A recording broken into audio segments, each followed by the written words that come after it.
I know that we have a lot of people joining, and so to kind of start all of this off, I don't want to have anyone feel left out, so I feel like I should tell you what the Electoral College actually is, and then how it works, and then give a brief constitutional rundown of why we have it. So just a civics lesson right now. When we vote for the president and the vice president of the United States, we're not actually voting for those two people. We're actually voting for slates of electors who we hope are going to go vote on our behalf for the person that we select. And so that's what we refer to when we refer to the Electoral College. It's not actually, it's not really a thing. It's more of a process. And it's these electors, not us, who go on and they actually elect the president for us. So the Constitution assigns each state a number of electors based off of their representation in the House and the Senate. So each state gets 2 electors from their 2 Senate seats, and then the rest are apportioned out based on their seats in the House off of the population size. And that's adjusted every 10 years with the US Census to account for migration or moving within the states and all of that. So when you total all of them up, plus the 3 electors that the 23rd Amendment gives Washington, D.C., you have 538 total electors. And so to be to win the to be elected the president, you have to win the majority of those, which is 270 votes. So when when we go to vote, before that happens in a party convention, and it's kind of decided by the states, the political parties nominate their electors to go and vote on our behalf. So these are the elector candidates that we have that we're actually voting for. The election is held on Tuesday after the first Monday in November. And in most states, voters cast a single vote for these slates of electors. So if we go back to last year's election, you have a slate of electors that are suited up to vote for Donald Trump, and then a slate of electors that were suited up to vote for President Biden. And the majority of our popular votes picks which slate of electors actually gets to go and choose the president. And this is what's known as a winner-take-all system. This wasn't built into the Constitution, but we're going to talk about how we got to the winner-take-all system here in a little bit. And electors assemble in their respective states on Monday after the second Wednesday in December, which was December 14th. They're pledged and expected, but not required necessarily to vote for the candidates that they represent. They can vote for another candidate, and they're known as faithless electors. They haven't swung an election, but it has happened in the past. And separate ballots are cast for both the president and the vice president. And then after that, the Electoral College dissolves for another 4 years. And the votes are counted and certified by a joint session of Congress, which is held on the date January 6th, which is now a date that we're not going to forget anytime soon. But that's the date they come and gather. And if no candidate receives a majority, the president is elected by the House and the vice president is elected by the Senate, which is known as the contingent election process. So obviously, this is just a perfect system. That's exactly the way that we expect it to work. If we were to design a system that would, lead to a president being selected, we couldn't have done anything more perfect than that. It makes perfect sense. It's very, very easy to understand. I don't understand what the confusion is. Now I can't see anyone, but that's a big joke. That's me being sarcastic. Of course, it's just crazy to think that that's the way that we do things. So just a little bit of a background of how we got the Electoral College in the first place. We have to go pretty far back. So the Constitutional Convention was put in place to solve the problems that our first type of government, the Articles of Confederation, put forth in 1781 when the Articles of Confederation went into place. The Articles of Confederation was a much weaker form of government, and it was designed that way on purpose. And it's also the place where the name, the United States of America, was first originally written. And they chose that name for a reason. We tend to say the word state and we just take it for granted. So when I say the word state, you might think of Indiana, Delaware, California, New York. But for hundreds of years, and to political scientists and historians alike, when we say the word state, we don't actually mean Indiana, Maryland, Delaware. What we're actually referring to is a sovereign independent nation.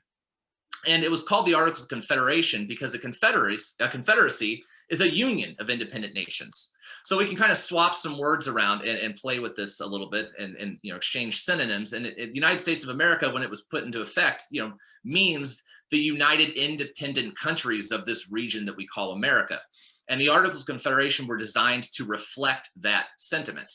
So the government was inherently weak under the Articles of Confederation. Congress didn't have the power to levy taxes. There was no enforcement mechanism for national legislation. There was no ability to regulate foreign and interstate commerce. States could tax one another. They could coin their own money. They were, in effect, independent countries.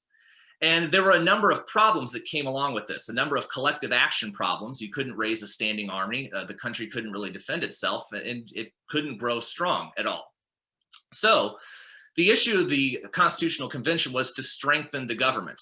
So the heart of all of this, and the heart of all of these constitutional debates, was the issue of trading state sovereignty for a stronger national government. The process would resolve all these collective action problems that plagued the states under the Articles of Confederation, but it would also open up the possibility of a centralized government hundreds of miles away, interfering in affairs that were once entirely within the domain of states. Things like printing money, things like federal regulation of taxes and commerce, and more importantly for the South, regulation of slavery. This is something they were very, very afraid of. So this new Constitution, this US Constitution, was going to completely abolish the system under the Articles of Confederation and replace it with this new government that stripped the states of some, but not all, but some of their sovereignty and give it to this centralized government. And once you give up power, it's very, very difficult to give it back. So this is a very weighty process and a very weighty, deliberate debating system that these delegates had to go through when creating this government. So the ensuing debates over the structure of the Constitution revolved exactly around how much power these vastly different states and different geographic regions and in different populations and sizes would give up, how much they would retain, and how the differences between states and how the differences between states and the national government were going to work out. So regarding the legislature, which was Article 1 of the Constitution, state sovereignty and the popular will of a national union were reflected in the creation of the House and the Senate. The House reflects the popular will of the people due to its proportional representation. So bigger states have bigger power. And they also have 2-year term limits, which is supposed to capture the popular will of the people, as it ebbs and flows across the years. The Senate represents the bastion of state sovereignty. So each state gets 2 seats. So Wyoming has as much power as the state of California. They're not all reelected at once, and they serve terms of 6 years. And so they're supposed to act as a stabilizer on the popular will, as a brake, if you will, on the will of the public. Moving to the executive branch, relatively speaking, the process of deciding on the presidency, the necessity of it, as well as the scope of his powers, was relatively easy compared to how to actually choose the president. The existing executives, the colonial governors, either held positions based off of some sort of hereditary process or were largely chosen by state legislatures. So in effect, they weren't very powerful, and the different colonial state legislatures were the ones that held a lot of the power. The founders wanted an independent branch, and they wanted it to draw its power from its own source of the people. They didn't want it to be subservient to the legislature. So how do we choose it? Well, a popular vote was suggested, but the framers were worried how they were going to pull that off across large swaths of territory. This was a big problem back then. Would the people really identify with a national candidate, hundreds of miles away?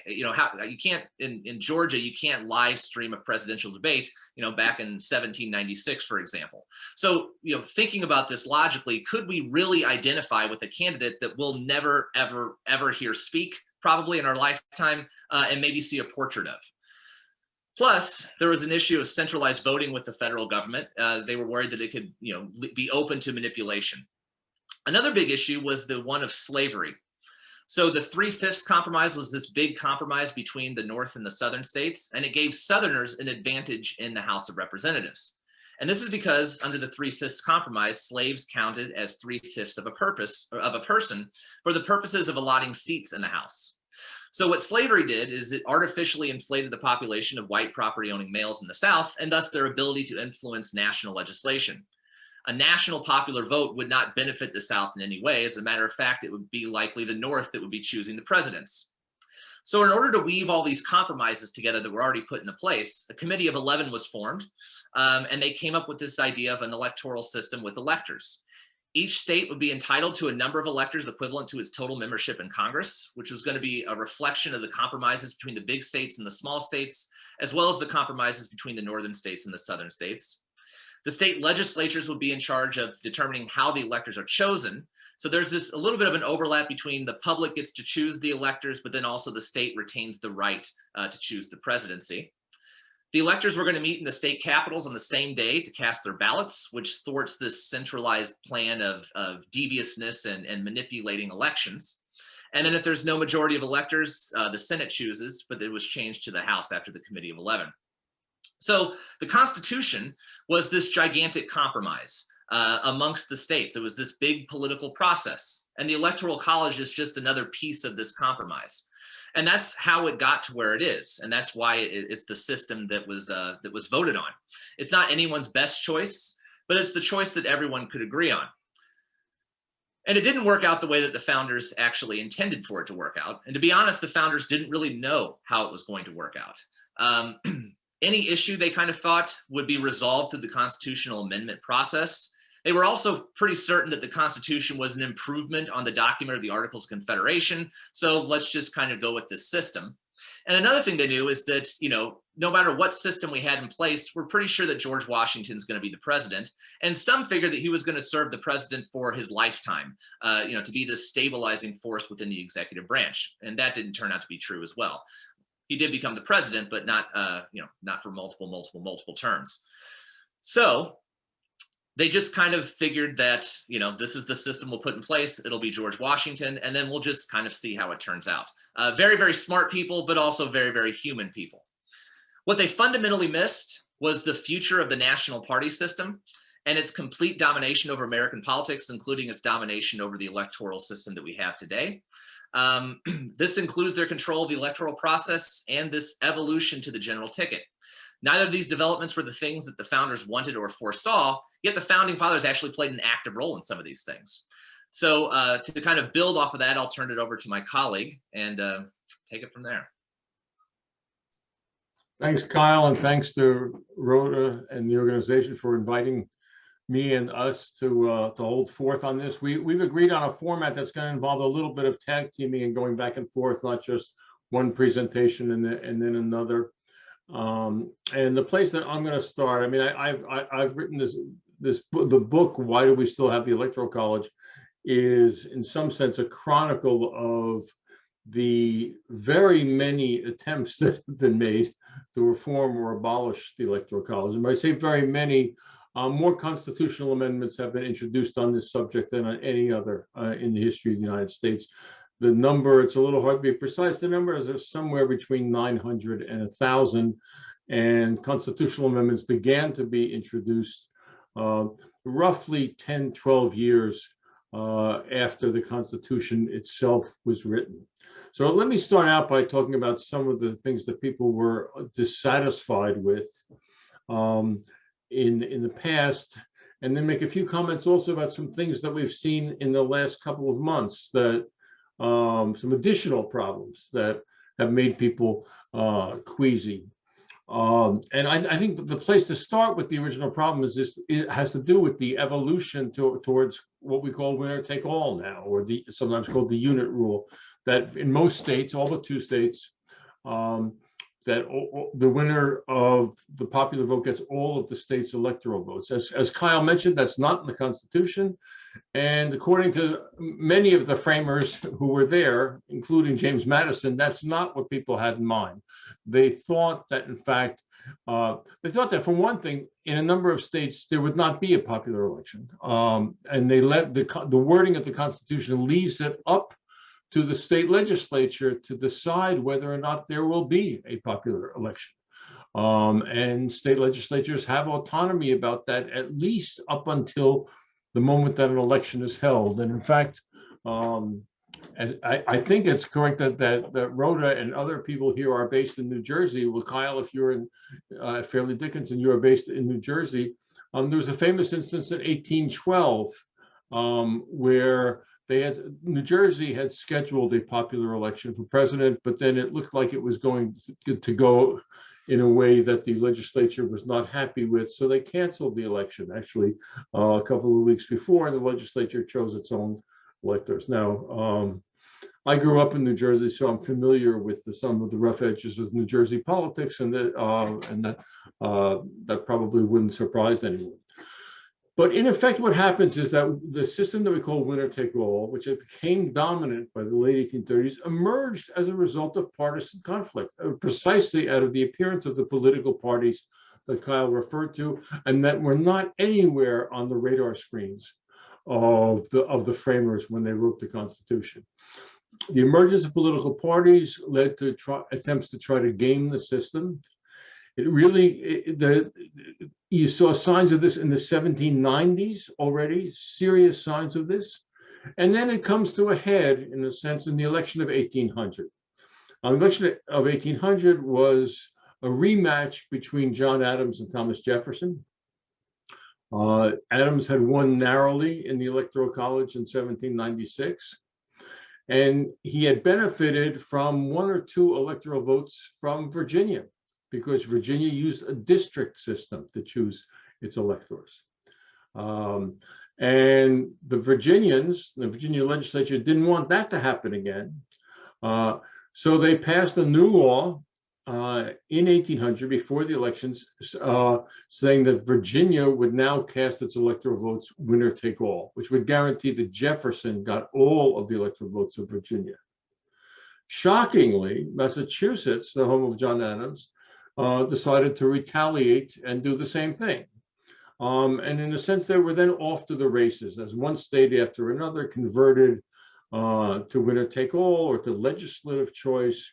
And it was really chaos for the next 20 or 25 years as states changed the way they chose electors. And everybody disapproved of winner take all. Pretty much everybody disapproves of winner take all, but no states really wanted to permanently back away from it. There were 4 constitutional amendments that passed the Senate between 1815 and 1825 that would have done away with winner take all and required that electors be chosen in district and by popular vote. And anyway, passed the Senate 4 times, and on one of those occasions, it came within a couple of votes of getting the 2/3 majority needed in the House. So we came very, very close during this early period, and ever since then, winner take all has always been a periodic source of contention. We also know in more modern times, a lot of the emphasis has been on the fact that the system that we have with winner take all deforms electoral campaigns. I mean, as we know, I mean, the presidential elections usually take place in 8 to 10 states where the outcome is not certain. And there's not a whole lot of point for anybody to campaign anyplace else or to address issues of other areas. Another dimension of the Electoral College, which people began to dislike as early as the 1790s, was having human electors, having these individuals who were originally envisaged as being local notables who would have more political experience and more judgment than they would meet and deliberate in the state electoral colleges and express their wisdom in that way. That never happened. They never did that. They became by 1800. They were messengers. That's all they were. And there were numerous proposals to try to get rid of them as messengers. A third dimension, it has to do, and Kyle mentioned this, the contingent election system. Which is, if nobody wins a majority of electoral votes, the presidential election goes to the House. But it doesn't just go to the House. It goes to the House, where the House decision will be made with each state getting 1 vote. It's not proportional to population. North Dakota and California have the same voice if it goes to a contingent election. And by the early 1820s, everybody seemed to agree that it was an abomination. A view that has prevailed. Even Mitch McConnell thinks it's an abomination, and favors getting rid of it. But the contingent election system hasn't been used since 1824, so it's not reviewed. It hasn't been viewed recently as an urgent item on the agenda. Although, if there are people in the audience who, like myself, but possibly not Kyle, are old enough to remember the 1892 election. No, I'm sorry, not the 1890. Even I don't remember the 1892 election, but I do remember the 1992 election when Ross Perot was running as a third candidate, and it looked like he might run as a very strong third candidate. And there was a flurry of activity then to possibly change the contingent system. Yet another problem with the Electoral College, of course, is the possibility of producing what has recently been called the wrong winner. The person who wins the electoral vote doesn't win the popular vote. This sort of happened a couple of times, and I can explain this sort of if people want to ask the question. In the 19th century, it happened definitely in 1888. And then we have our two recent experiences with that. And also finally, by the late 19th century and very much in the 20th century, the Electoral College has been criticized really for essentially being not democratic, that it does not conform to the principle of one person, one vote, which most of us really think is a fundamental democratic principle. My vote should count about the same as yours, and yours should count about the same as mine. So all of these problems, these problematic features have been present and visible, and they have led to numerous efforts to try to get rid of it. The most in living memory, again, for some of us, but in more recent history, we came extremely close to getting rid of the Electoral College, not just in 1821, but in 1970. It's a little known but very important piece of history that in 1969, the House of Representatives approved a constitutional amendment for a national popular vote. We did Electoral College have a national popular vote, and the House approved that by a vote with an 82% vote. I mean, you think about how difficult it is to get even a majority vote often. I mean, it'd be hard to get a 82% vote on what time it is in the House of Representatives now, but it approved that amendment by an 82% vote. It then went to the Senate, where it was stalled by Southern senators. I'll come back to this in a minute. It was stalled by Southern senators for a year, during a year when regional and racial tensions were very, very high. This is from the fall of 1969 into the fall of 1970. And then eventually the Southerners, with a little help from a Nebraska Republican named Roman Ruska, if anyone remembers that name, mounted a filibuster in the Senate to prevent it from being passed. It had the support of about 57, 58, maybe as many as 60 senators, but they could not get to the number needed to overcome a filibuster, and it was defeated. But that's how close we came to adopting a national popular vote in my lifetime, and in the lifetimes of some of you folks in the audience.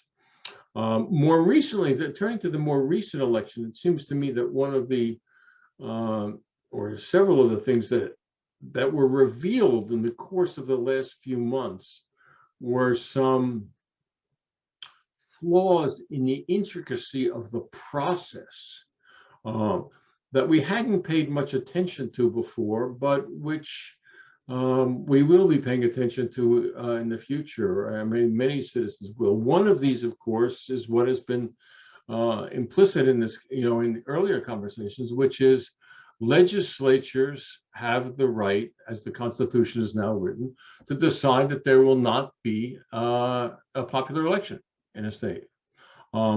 They are claiming, or some of them are claiming, under some circumstances, that those legislatures, as was threatened in this past election in the fall, that those legislatures have the right, even after an election, to put aside the apparent results of the election and choose electors themselves. This was actually first threatened by the Florida legislature in 2000 in the Bush-Gore election. But that whole issue, can legislatures themselves basically put aside the results of an election and choose electors by themselves, that is now up in the air and a potentially serious problem, as is the problem of January 6th, or the problem surrounding January 6th, which was, what exactly is the role of Congress in counting the electoral votes?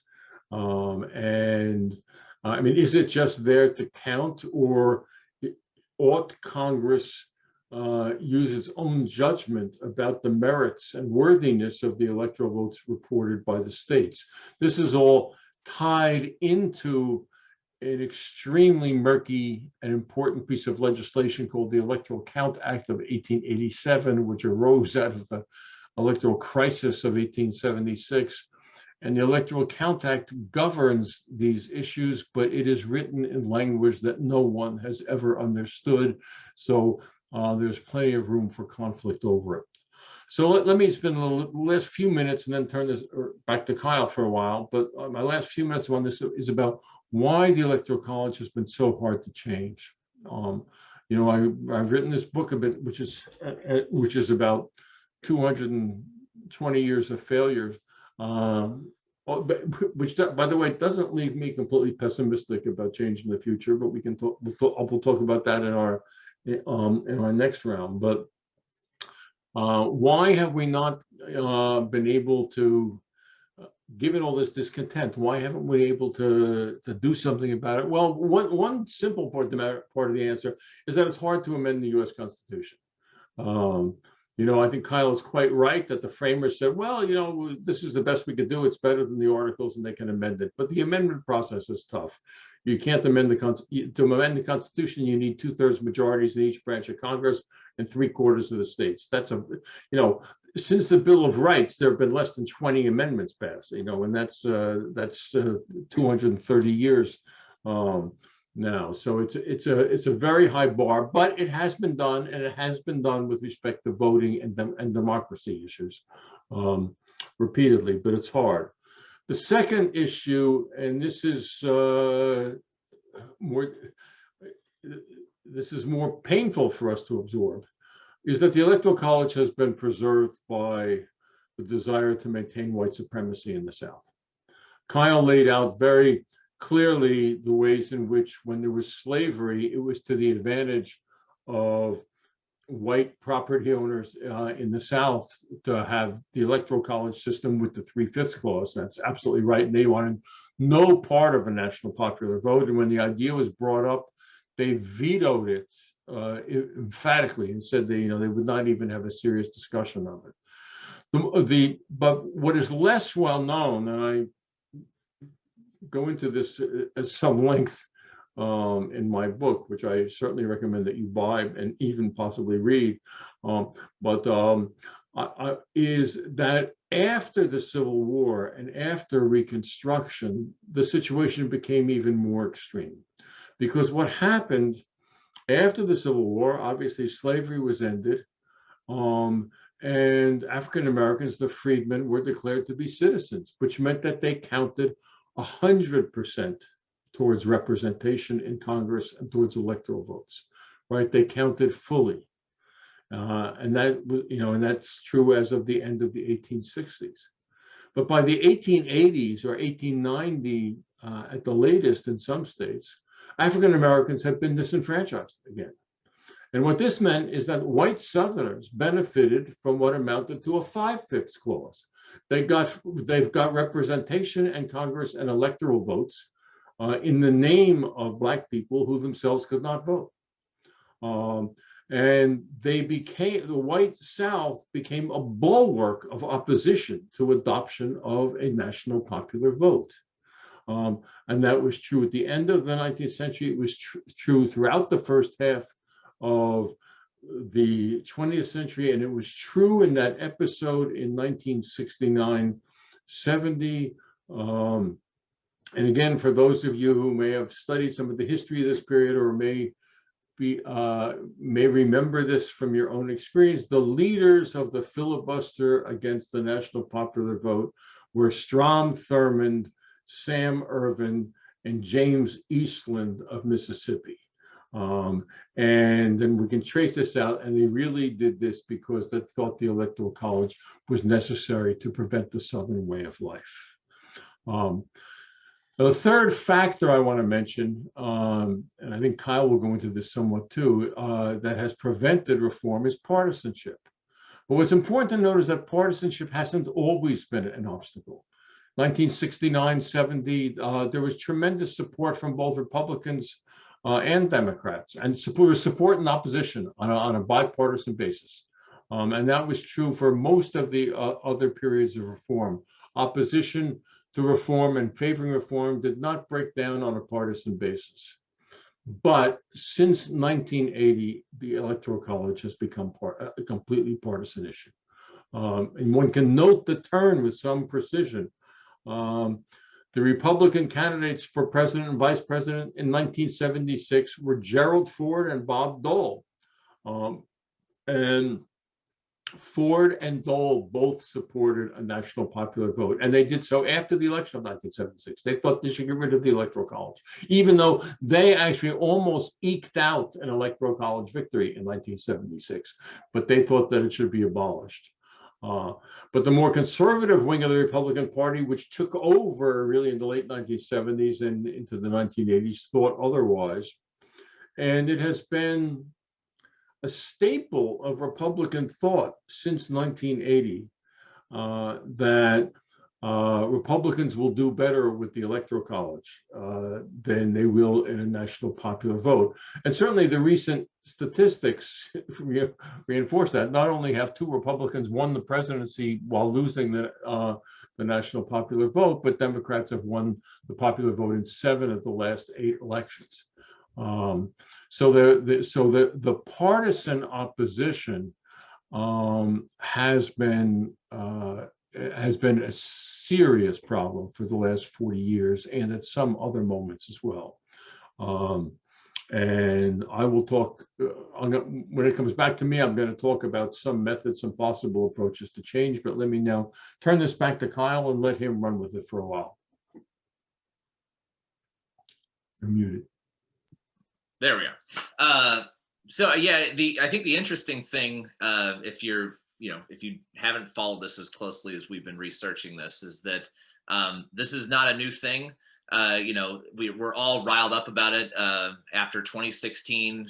Hillary Clinton gets the popular vote, and then we were all riled up about this after Donald Trump lost. What can we do to the Electoral College? Can we overturn these things? And the conventional wisdom, at least for maybe people in my age demographic, where this is a new thing, but it's something that goes on much longer.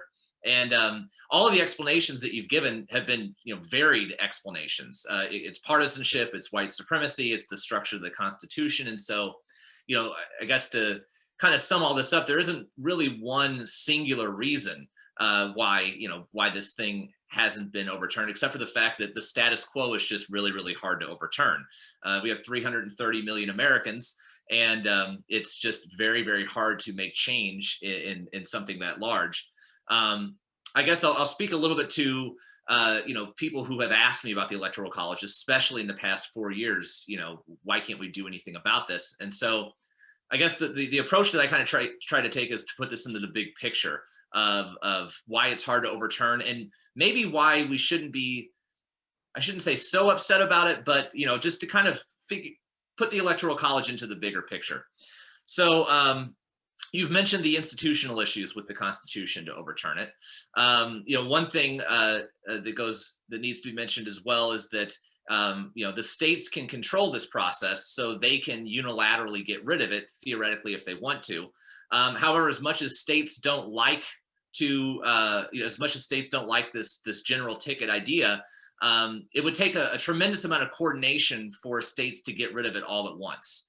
no state wants to be the first state to say, we're going to divvy up our electoral college votes based on proportional representation or something like that, because that's going to dilute their power in choosing a president. And so it's as if they don't like it, but they're afraid to take the steps to actually overcome it. And one of the things, when you talk about partisanship, it's kind of a paradox of partisanship that, these two elections, the 2000, the 2016, have reaffirmed this partisan divide, and it makes us even angrier for change. But it's that precise partisan gap that is making them even more firmly entrenched that it's not going to change, at least in the near future, unless something happens to the parties. It's I think you've mentioned that it's when the party system is split and there's not this gulf division between them that change is actually possible. And we obviously don't have that going for us right now. But to speak to this bigger picture, that we need to get rid of this thing. I have no moral qualms about getting rid of the Electoral College, and I really don't have a defense for the Electoral College. And I think that people who do, and who do really defend it passionately, have ulterior motives. There's something political behind it. But I do kind of want to defend at least the faults in it. And so this is kind of the thought process that I tell my students. So to kind of get your mind around the breadth and the depth of what the US democratic system, or any democracy for that matter, is trying to accomplish, first we have to assume that there is a true collective need and want that a majority of 330 Americans actually can express. That there's, out of all of us, we have this collective need and want. And we have to secondly assume that the national government can figure out what that is. And then the third thing that we have to do is to devise a system that allows us to choose a candidate that most accurately grabs onto those needs and wants, and that we've elected the right person. And then beyond that, we have to devise a system underneath all of this that allows these elected officials to devise these policies and implement them in a way that validly represents like what this entire population wants. And when you think of it like that, it's almost as if any system that you design is going to have some serious inherent flaws to try and capture something like that. The average American doesn't know what they want for dinner, let alone what specific health policy we need to have in place, or what precisely to do about COVID. And so I think, as Alex has demonstrated, all these, 220 years of failure has kind of demonstrated how difficult it is to devise a truly fair system. Intuitively, maybe there isn't such thing as a truly fair system. So Kenneth Arrow, writing in 1963, applied mathematics to this intuitive grasp. That it's very, very hard to devise a truly fair democratic system. And it's called the impossibility theorem. And he basically says, the challenge is to devise a system that can truly produce a rational outcome of a group of individuals while satisfying his 4 fairness conditions. And it's hard to kind of go through these 4 fairness conditions at depth. But the idea behind this and the crux of all this is that there hasn't been a way to design a system that meets that without sacrificing some of these fairness conditions. If you want a public that puts out stable preferences and stable policies that don't change wildly from election to election, you're going to have to make a system that violates some of these fairness conditions. And something that's inherently unfair. And I think what Alex has mentioned, when we talked about the 3/5 compromise, the fear of a national popular vote, because that would mean maybe a national voting system of eligibility. And some people like to keep this voting system unfair. We can see that the American system is, it's the country of freedom, but it's inherently unfair at many, many, many different levels. And the Electoral College is just one of those examples of that unfairness at work. Another thing to talk about Arrow's theorem is he shows how difficult it is to interpret the outcome of any group decision-making process as actually reflecting public will. It's abundantly clear when it goes wrong. So Hillary Clinton wins the popular vote, but she loses the Electoral College vote. That's not exactly what we wanted.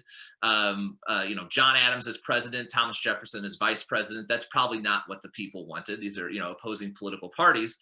But, to kind of extrapolate this, a little bit further, when a president is elected, what does that say about what they're supposed to do? They oftentimes claim a mandate from the people to implement policy X. But is that really what the people put this president in place for? it's kind of speaking to this broader issue that it's very, very difficult to devise a truly fair system that's going to give us the proper candidate each time. I mean, that's I guess the best defense, or maybe the defense of the founders, I guess, on devising a system like that. And so I guess kind of what I tell my students is, when you think about alternatives, which we haven't really gone through the alternatives yet, the solutions to the Electoral College, think about the consequences of those alternatives. Now, obviously, some of these solutions are better than others, and we're going to have preferences for some of the solutions, over the Electoral College. But the thing to consider is that each one of them is patently unfair in their own way. Each solution that's proposed is going to take something away from one group and give to another. In some cases, it's like a zero-sum game. And so this big debate about what to do with the Electoral College, or this big debate about how to reform any system, any voting system, it's not really technocratic. It's not really mathematical. It's inherently something that's political. And so that's something to keep in mind when we scratch our heads about why this thing hasn't been solved. It's not as if there's a magical system that exists that we just haven't discovered yet. This whole process, this 220 years of failure, has been a political cycle. And it's all been wound up in that, with shifting demographics, the ending of slavery, the civil rights era. But it all comes back to some sort of political process of who gets power and who gets power taken away. And I guess when we go forward with talking about how to solve this, that's kind of what I try to keep in mind. Why a solution hasn't been found. But we haven't really talked about solutions to the Electoral College yet, so I can toss it back to Alex if he wants to talk about that. Okay, and then after this, we will then be opening the floor to your questions. And I see the questions have already been started to trickle in. So let me say some things about the types of reforms that have been offered, and over a few comments about some of them. In recent years, there's been a lot of attention given to methods of altering the operation of the Electoral College or changing the electoral system without amending the Constitution. The most prominent of these is something called the National Popular Vote Interstate Compact, the brainchild of John Keyssar in California. It is many of you in the audience may possibly have heard of it. It is, I'm not sure, Margaret, you could nod your head. Has New Jersey signed up for it? I think it probably has. You don't? Okay. Margaret and Kyle are the only two people whose faces I can see here. So that was why I tossed the question that way. But the compact provides that a state will give its electoral votes to whoever wins the national popular vote, not the state popular vote. And that this compact will take effect when states with a total of 270 electoral votes have signed on to it. And at that point, then, then if your state, doesn't matter how your state votes, if your state is part of the compact, it will cast its electoral votes for whoever won the national popular vote. This was launched in 2006. It gained a lot of support between then and 2016. It has kind of stalled since then, may regain strength. In a lot of ways, it has presented itself as the only game in town. It has the endorsements of the New York Times editorial board and a number of others. My own view is that it's very problematic, to say the least. I think there's also increasing questions about whether it can be passed. But there are lots of questions about its constitutionality and its legality, which I won't go into, and that will be for the lawyers to settle. But one problem with it is that they could actually get enough states with 270 electoral votes and then have it declared unconstitutional, and that would be a long campaign that ended in nothing, which I think is very problematic.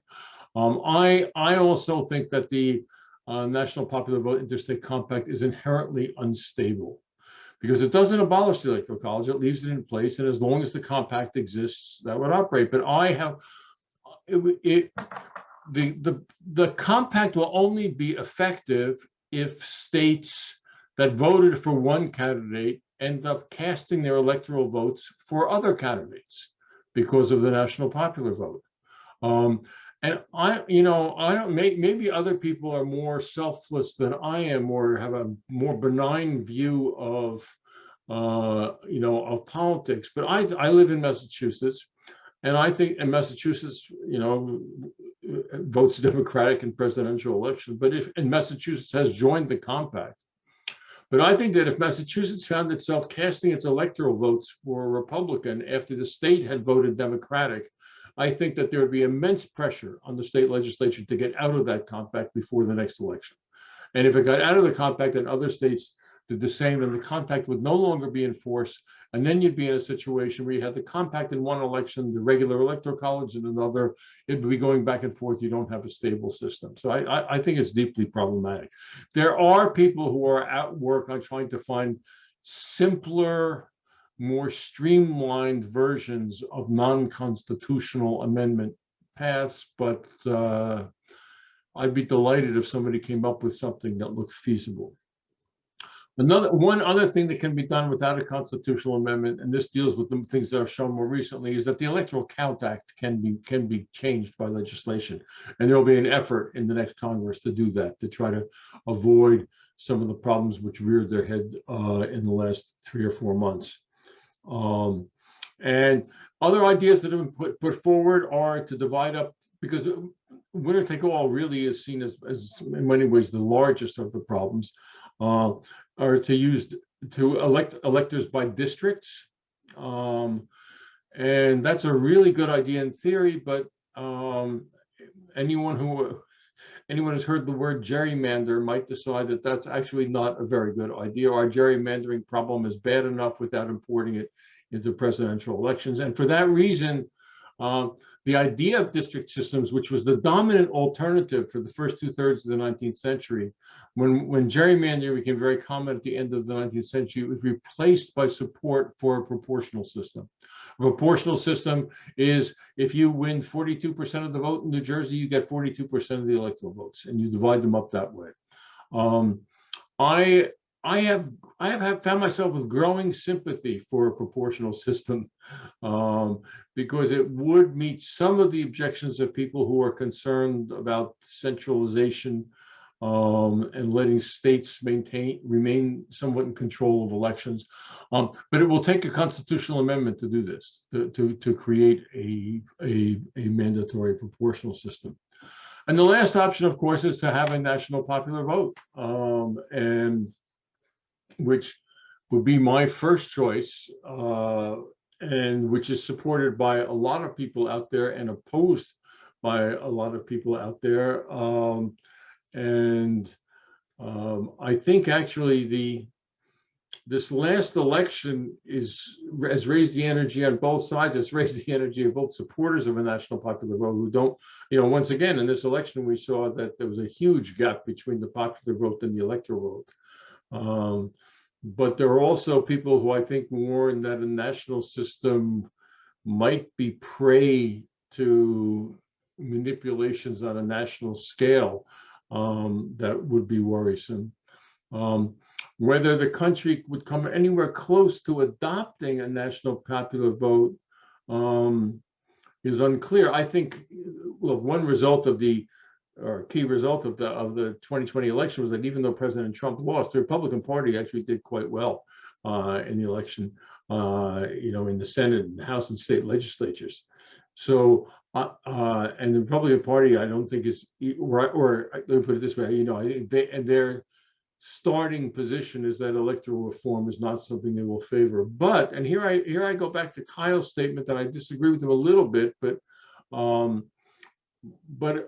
I do think that the best chances of getting significant electoral college reform are when the party system is a little bit unstable.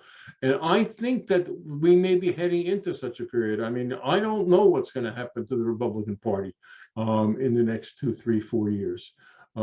It's two different warring two different factions, and maybe it's more than two, don't seem really happy with one another right now, and whether that would produce a split in the party that could in turn lead to modification of the presidential election system does not seem to me to be out of the question. So that said, let me conclude my remarks, and then we can open this up to questions.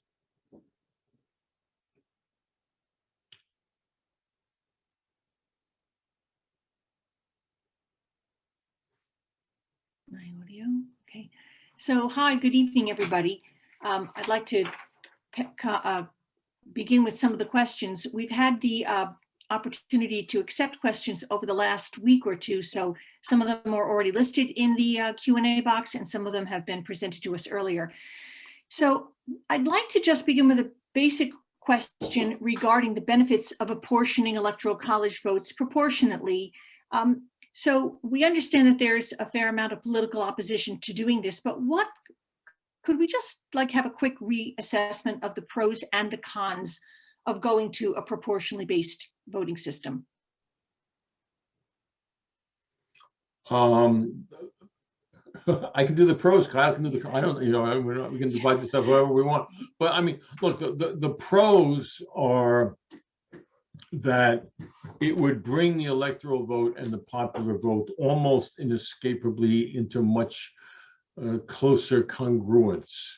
If a winner take all is part of what distorts, is a big part of what produces these gaps. Now, it wouldn't happen completely, because if you had a proportional system, you would still have, the small states would still be getting more electoral votes per capita than the large states, but it would produce a greater harmony and reduce the and in so doing, it would reduce the likelihood of a quotes wrong winner.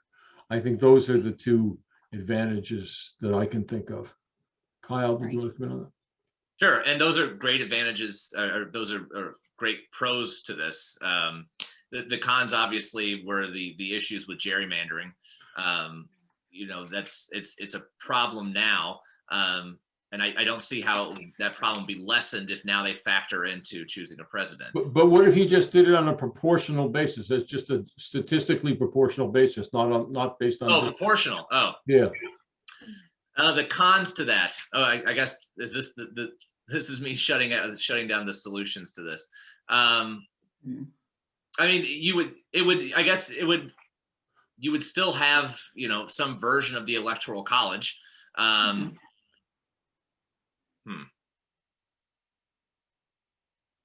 Well, now you're stumping me. I was coming in. Well, I guess it's political feasibility, I think, is really the issue.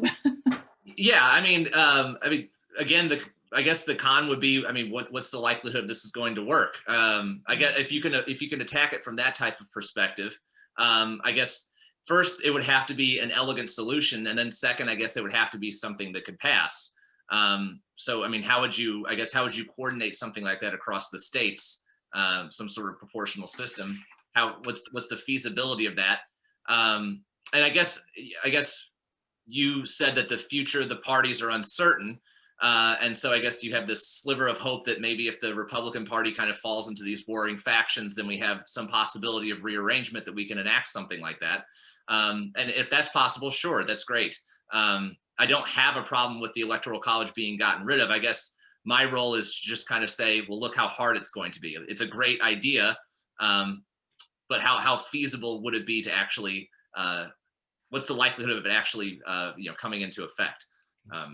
And just one further comment on this, and then you should go on to other questions if you like. But in terms of political feasibility, I think there is worry right now after how close we came to seeing the whole system collapse. There is worry about nationalization of the electoral administration. However much the state-based administration may have looked profoundly flawed, but it I think has raised the temperature of anxiety about a national system. And one political advantage of a proportional system as opposed to a national popular vote is that it would leave things, leave a lot of things in the control of the states. And I think that would ease some apprehensions among some people. Okay, you had asked me if New Jersey is a signer or part of the National Popular Vote Interstate Compact, and in the Q&A, somebody was kind enough to list all of the participants to date, and New Jersey is among them. And right now, it's 196 votes are committed to date, and you need 274 to become effective. So a very interesting question, well, two questions associated with that are, regarding a constitutional requirement. Does the Constitution require the consent of Congress for any compact amongst the states to be legitimized?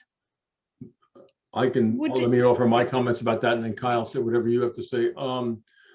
That question is going to earn a large handful of lawyers a sizable income stream. If it comes down to it, there are people on both sides of that. There are some compacts that do not require congressional approval.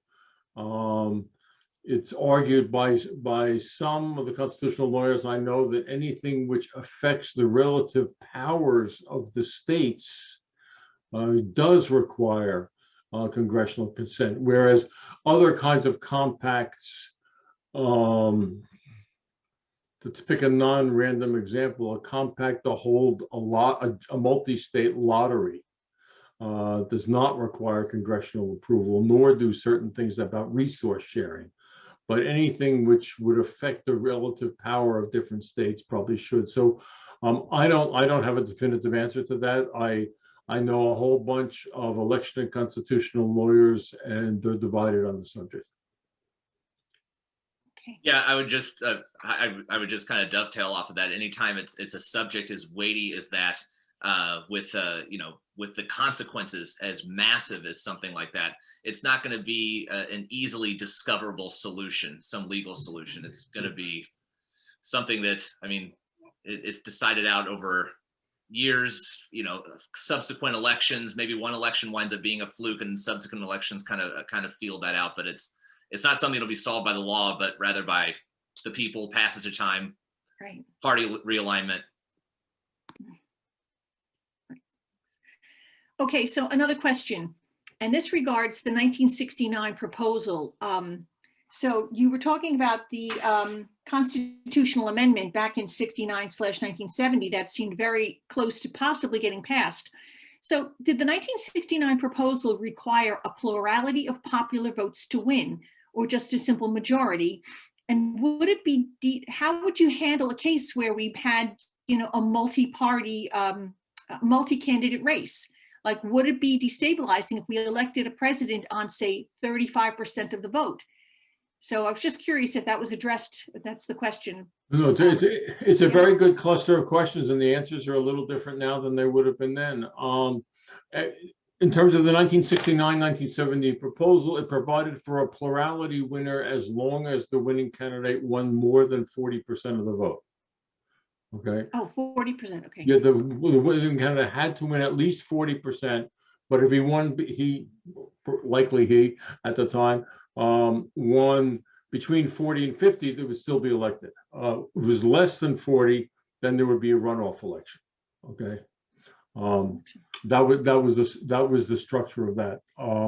And the issue of, well, if you have a national popular vote, it might generate more third and fourth party candidates, and then would raise this. If you abolish the Electoral College, you're eliminating the majority of electoral votes rule. So would you require a majority? And I think people disagree about that. But what has increasingly emerged as a consensus position on that is that ranked choice voting could be used to solve that problem. And and thus, because I think people agree, you don't want to have you don't want to have a kind of situation that we've had in both parties in the primaries, a lot where somebody wins a lot of primaries without ever winning more than 32% of the vote. But ranked choice voting can help to solve that problem. Okay, I'm very glad you brought up ranked choice voting. It wasn't part of your initial presentations, but we have had several questions regarding the issue of ranked choice voting. One question being asked right now is, would ranked choice voting bring some fairness to this imbalanced system? And another is asking, would ranked choice voting increase the chance of electing moderate candidates that a larger proportion of the population would find acceptable? So maybe you want to devote a moment or two to just running through what ranked choice voting is, in case there are people who aren't familiar. Kyle? I mean, there are multiple systems, but the idea behind it is that you don't just vote for one candidate, you give a ranking of the candidates, and then they tally up, who gets the most, who gets the second most, and they kind of decide that. So you have your first choices and your second choices. You don't necessarily have to put all of your eggs into one basket. The iterations of that, I mean, are varied. There's not there's not the ranked choice system, but there are variations on that. But that's the basic idea behind a ranked choice vote. And then, don't know if you have. I think that picking up one other part of that question, Margaret. I think that there is a view that ranked choice voting for legislatures with multi-member districts or in primaries would tend to lead to less extreme candidates. And in a presidential election, that's also probably true. But if, in terms of a national election like that, extreme candidates are fairly unusual to begin with. Right. Okay. Okay, I think there's another interesting question here. What is the Connecticut Compromise? I've heard of it in passing, but are you familiar with this? Kyle? Yeah, it's the idea of the Connecticut Compromise came out of the the large states and the small state issue of how we're going to put this how we're going to construct the legislature. And I believe it was Roger Sherman who came up with the Connecticut Compromise. And it's the idea that it's this balance between the House and the Senate, that we apportion Electoral College votes based off of population in the House and then 2 off of the Senate. And so the Connecticut effect are these 2 votes that are given to all of the states. And the idea is, if you want to see if there's a Connecticut effect, you test for the proportion of the votes that each candidate receives without those 2 allotted votes. And if you do that, and their share of the vote percentage of Electoral College votes goes up, then there's this Connecticut effect. The idea behind this is that if you're a candidate who can win enough small states, this Connecticut effect bumps you up, because you're not winning a lot of Electoral College votes off of the House, but every single small state that you win, you get 2 votes from the Senate. And so that's this Connecticut effect. And so it tends to favor the candidate who picks up enough of these small states. Does it decide elections? It hasn't decided an election, but it is something that's there that you can kind of see if it benefits one candidate or the other. I believe it benefited George Bush in 2000, but it tends to reflects the popular winner. It hasn't decided an election. Right. Okay. Several of these, most of these other questions, a few I haven't asked, have actually been covered during our discussion. So I think that will be the last of the questions. Thanks. Okay. Yeah. Rhoda? So back to you, Rhoda.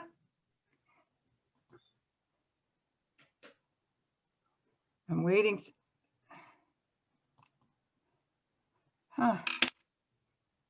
Well, I don't know why I'm not coming back, but can you hear me? We can. You could start your video. Stephen has me.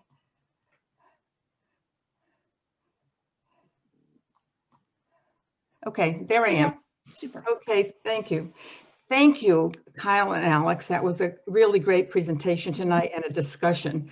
And I think we've learned a lot and a lot to think about. And Peggy, thank you so much for doing such a great job with all the questions And I think our audience needs to be thanked for some of these very good questions where I learned a lot from the questions as well. And I hope everybody else did too. So thank you all for a great evening. And I wish you all well. And I hope to see the audience on March 18th for our next program. And Kyle, thank you again. And Alex, thank you. And I'm going to be promoting your book. Thank you. Thank you. And thanks to Kyle, thanks to Margaret, to Rhoda, and thanks to all of you out there whom I can't see, and I have no idea who you are, but thanks for showing up. Yeah. Great. Yes, some really great questions. And thank you very much, gentlemen. We really learned a lot. Thank you. Thanks for having us. Thanks. You're welcome.